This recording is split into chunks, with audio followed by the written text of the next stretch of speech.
Welcome to our school captain installation service. This morning we will be acknowledging the significant leadership responsibilities of not only our captains but all Year 12 students, the graduating class of 2019.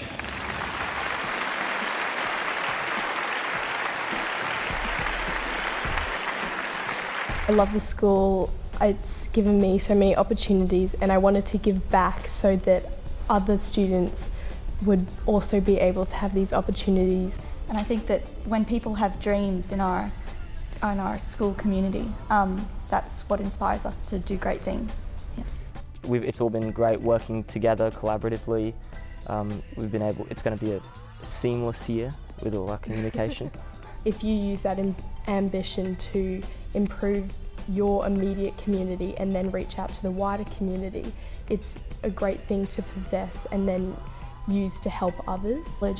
You've got to have a drive, and I think that that's something that the students should start to acknowledge in themselves. What is their drive?